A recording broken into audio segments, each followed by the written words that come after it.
নমস্কার, আমি কৃষ্ণ ডাকুয়া আর আপনারা দেখছেন Dakua goat farm YouTube channel. আজকে যে ভিডিওটা নিয়ে আসছি, আমি আলফালফা বীজ বুনবো। তো কিভাবে বীজ বুনতেছি, কিভাবে মাটি তৈরি করলাম, জমিতে কি কি প্রয়োগ করা হলো, বিস্তারিতভাবে আমি আলোচনা করব এবং বীজ বপন আপনাদেরকে প্র্যাকটিক্যাল করে দেখাবো। সম্পূর্ণ ভিডিওটি দেখার পর ভিডিওতে দেওয়া তথ্য যদি আপনাদের ভালো লাগে, ভিডিওতে একটা লাইক করতে ভুলবেন না। সঙ্গে ভিডিওটিকে বেশি বেশি করে শেয়ার করে দিয়ে সমস্ত নতুন নতুন ছাগল খামারি উদ্যোক্তা বন্ধুদের দেখার সুযোগ করে দেবেন। আর যে সকল দর্শক আমার চ্যানেলে নতুন, যদি ছাগল পালন এছাড়াও ছাগল পালন সম্বন্ধিত এই ধরনের ভিডিওগুলি দেখতে চান, চ্যানেলটিকে সাবস্ক্রাইব করে বেল আইকনটিকে দাবিয়ে রাখবেন। চলুন তাহলে এবারে দেরি না করে শুরু করে দেওয়া যাক ভিডিওটি। ডাকুয়া গোট ফার্ম ইউটিউব চ্যানেলে সমস্ত দর্শকদের জানাই স্বাগতম। বেকারত্ব দূরীকরণে আধুনিক কৃষি ও পশুপালন আলোচ্য বিষয়। পশুদের বিভিন্ন রকম রোগ, চিকিৎসা ও মেডিসিন, হোমিওপ্যাথিক, আয়ুর্বেদিক এবং অ্যালোপ্যাথি। প্রিয় ছাগল খামারি বন্ধুরা, আজকে 29শে অক্টোবর, এখন সকাল 7টা বাজে। অলরেডি আমি জমিটাতে ছাইটা ছড়ালাম। এর আগের ভিডিওতে আপনাদের দেখিয়েছি যে ছাই কেন দেওয়া হয়। ছাই দিলে মাটিটা নরম হচ্ছে, ফসফেটের একটা কাজ করতেছে। ছাই দিলে জমির যে পিএইচ সেটা একটু বেড়ে যাচ্ছে, যেহেতু এই জমিটাতে পিএইচ লেভেল অনেক কম। এছাড়াও বিভিন্ন রকমের পোকামাকড় থেকে মুক্তি রাখা যাচ্ছে। এছাড়াও এর মধ্যে ক্যালসিয়াম, পটাশিয়াম এবং ফসফরাস থাকে, জমিকে উর্বর করে তোলে। সবার প্রথমে জমিটাতে আমরা ঘাস মারা স্প্রে করেছি। দেখুন, এই যে লাইন বাই লাইন ঘাস আছে, লাইনগুলো হয়তো সেদিক থেকে বুঝতে পারবেন না। এই যে সুন্দর করে লাইন বাই লাইন ঘাস করা আছে, ঘাস সব কেটে নেওয়া হয়েছে। এবার মাঝে মাঝে যে গ্যাপ জায়গা, এটা মোটামুটি 2.5 ফুট ডিস্টেন্সে আছে। এই জমিটা একটু ঘনই আছে, ওই দিকেরটা বেশি দেওয়া হয়েছে, 3.5 ফুট 4 ফুট এরকম ডিস্টেন্সে দেওয়া আছে। এই যে মাঝের যে জায়গাটা, এইটাকে কিন্তু আমি ইউটিলাইজ করব। গত বছরই করেছি, দেখেছেন, তো এবার আবারও করতেছি। তো এবারে প্রসেসটা একটু আলাদা করে করতেছি। সবার প্রথমে কি করা হলো, জমির জঙ্গলটা বা ঘাসটাকে কেটে পরিষ্কার করা হলো। এরপরে ঘাস মারা স্প্রে প্রয়োগ করা হলো। ঘাসটা সম্পূর্ণ মারা যাওয়ার পর এই জমিতে হাল দেওয়া হলো। তো ব্রাশ কাটার মেশিন, সেটা আপনারা দেখেছেন, সেই ব্রাশ কাটার দিয়ে হাল দেওয়া হয়েছে। তো তুলনামূলক কি বলবো, সুন্দর মাটি তৈরি হয়েছে, একদম ঝুরঝুরে মাটি। এই যে ঝুরঝুরে মাটি। এরপরে আমি এতে হালকা ছাইটা ছড়ালাম আর জমিটাকে একটা দিন শুকিয়ে নিলাম। গত পরশু এটাকে চাষ করা হয়েছে, কালকে সারাদিন শুকিয়েছে। কারণ এর মধ্যে জলের ভাগটা বেশি থাকার কারণে বীজ থেকে অঙ্কুর বেরোবে, কিন্তু গোড়া পচে যাওয়ার একটা সম্ভাবনা, যার জন্য মাটিটাকে একটু আমি চাষ দিয়ে একটা দিন রাখলাম। এর গ্যাস যেটা থাকে মাটির মধ্যে, সেই গ্যাসটা বেরিয়ে গেল। আজকে এবার আমি কি করছি, যেহেতু ব্রাশ কাটার মেশিন একটু উপরে চলে, আর আমি চাই না যে বেশি নিচ অব্দি এটাকে হাল মারবো, কারণ আমি যে ঘাস করে আলফা বাসছে, এদের শিকড় বেশি নিচে যায় না, উপরেই থাকে। আর বেশি নিচে গেলে আমার যেটা লোকসান হতে পারে, সেটা হচ্ছে কি, জমিতে প্রচুর পরিমাণে কেঁচো জন্মেছে। যখন এই জমিটা সংগ্রহ করা হয়, সে সময় কিন্তু জমিতে কেঁচো ছিল না, জমিতে চাষ হতো না। তো ছাগলের নাদি দিয়ে দিয়ে এমন একটা পর্যায়ে চলে এসেছে, জমিতে প্রচুর পরিমাণে কেঁচো। তবু ওই মেশিন দিয়ে হাল মারার সময় অনেক কেঁচো কেটে যায়। তো আমি চাই না কেঁচো নষ্ট হোক, যার জন্য উপরে হাল মারা হয়েছে। তবুও জমিটাকে আর একটু ডিপ করার জন্য কিন্তু আমি এই যে 5 ফলা যেটাকে বলা হয়, দেখেছেন যারা আলু ফালু চাষ করেন, ত্রিফলা ব্যবহার হয়, 1 ফলা আছে, 1 ফলা ব্যবহার হয়। তো আমি এটা 5 ফলা নিয়েছি। এই 5 ফলা দিয়ে কিন্তু আবার মাঝখানে টানা হচ্ছে। মাঝখানে টানলে কি হচ্ছে, জমিটা একটু ডিপ হয়ে যাচ্ছে।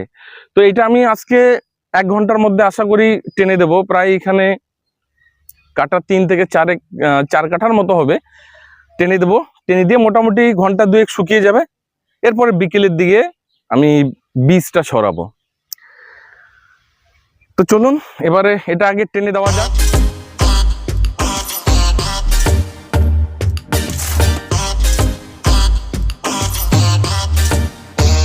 সকালবেলায় আপনাদের দেখালাম জমিটা কিভাবে কতটা তৈরি হয়েছিল। তো সারাদিন জমিটা 5 ফলা দিয়ে টেনে দেওয়া হয়েছিল। সারাদিন রোদ্রে অনেকটা শুকিয়ে গেছে, এর মধ্যে যে ময়েশ্চারের ভাগটা বেশি ছিল সেটা অনেকটা কিন্তু কন্ট্রোলে চলে আসলো। এখন দেখুন মাটি একদম আগে যেমন ঝুরঝুরে ছিল, তার থেকে কিন্তু আরো বেশি ঝুরঝুরে। সাধারণত আলু চাষিও হয়তো এরকম করে মাটি তৈরি করে না, এতটা নরম করা হলো। কারণ তাতে কি হবে, মাটিটা নরম থাকবে, এদের শিকড় ছড়াতে সুবিধা হবে এবং তাড়াতাড়ি গ্রোথ হবে। আর এর সঙ্গে সঙ্গে নেপিয়ার ঘাস, তারও গ্রোথটা ভালো হবে, যেহেতু এই জমিতে তো চাষ দেওয়া হয় না। ধরুন এইভাবেই যতটুকু হয় ততটুকুর মধ্যে সীমাবদ্ধ থাকে। তো জমিতে ছাই ছড়ানো হয়েছে, এরপরে ছাগলের নাদি পর্যাপ্ত মাত্রায় ছড়ানো হয়েছে, এছাড়া কিন্তু কোনো রকমের রাসায়নিক প্রয়োগ করা হচ্ছে না। এবারে বীজ ছড়াবো এই বিকেল বেলায়। তো বীজ আমি যেটা নিয়ে এসেছি এসকে ইন্টারন্যাশনাল এই সিডস নেওয়া হয়েছে। তো গত বছরে আমি করেছিলাম কি, যে 5 কাঠা জমির মধ্যে প্রায় 5 কেজি 6 কেজি বীজ দিয়েছি। এবার কিন্তু অতটা দেবো না, কারণ গতবারে এই ঘন করে বীজ দেওয়ার উদ্দেশ্য ছিল, কারণ ছিল যে এখানে মানে আগাছা, অন্যান্য যে ঘাস, জঙ্গল ঘাস সেটা বেশি হতো, কিন্তু এইবারে আগাছা তুলনামূলক অনেকটা কমে গেছে। কারণ সারা বর্ষাকাল নেপিয়ার ঘাস থাকে, একদম ঢাকা থাকে, নিচে কোনো রকম ঘাস জন্মাতে পারে না। এরপরে বর্ষার পরে যখন নেপিয়ার ঘাসটা কাটা হলো, কাটার পরে আমরা করেছি কি, আবার ঘাস মারা স্প্রে করেছি। তো ঘাস মারা স্প্রে করার পর কি হয়েছে, ঘাস সম্পূর্ণ মরে গেছে, জমিটা চাষ দিলাম। এরপরে আশা করি গত বছরে যে পরিমাণে আগাছা ছিল তার থেকে হয়তো 70% কমে গেছে। তো 30% যে ঘাস হবে সেটা স্বাভাবিক জমিতে হয়। তো আমি এই জন্য বীজটা একটু পাতলা করে দেবো। পাতলা করে দিলে কি হবে, গাছের গ্রোথ ভালো হবে, গাছ মোটা হবে। কারণ এই বীজ ছড়ানোর নিয়মই হচ্ছে একর প্রতি 7 কেজি। তো সেই জায়গায় আমি কিন্তু একর প্রতি বলতে গেলে আমি 30 কেজি বীজ দিতাম, কারণ সেটা হচ্ছে আগাছার জন্য। আর এবার আগাছা কম বলেই কিন্তু এতটা কম আমি বীজ দিচ্ছি। তো চলুন বীজটা এবার কেটে নেওয়া যাক।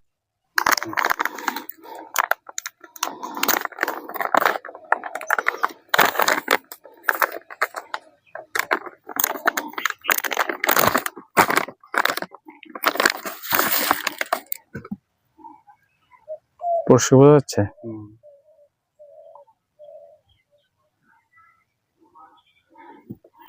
এই হচ্ছে বীজের কোয়ালিটি, বলতে গেলে একদম এ ক্লাস বীজ, একদম ফার্স্ট ক্লাস। এর মধ্যে কোনো রকমের খারাপ বীজ নেই, একদম পরিষ্কার বীজ। তো আশা করি এর জার্মিনেশন ভালো হবে। সাধারণত মাটিতে যে জো আছে সাধারণত কিন্তু 3 থেকে 4 দিনের মধ্যে জার্মিনেশন হয়, মানে গাছ অঙ্কুর হয়ে বেরিয়ে যায়। তো চলুন এবারে বীজ ছড়ানো হোক।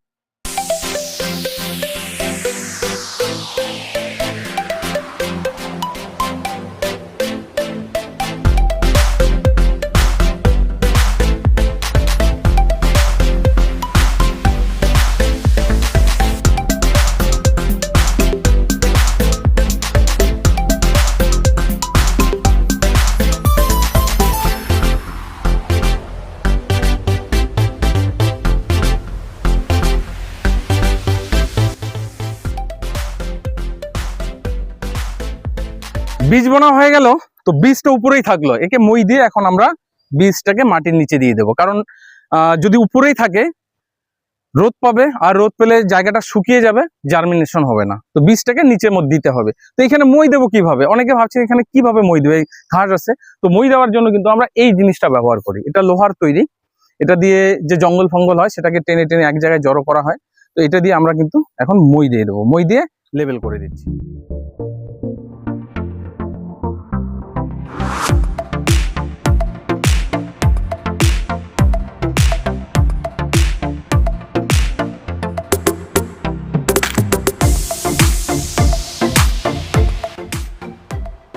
আমাদের মই দিয়ে লেবেল করে দেওয়া হয়ে গেল।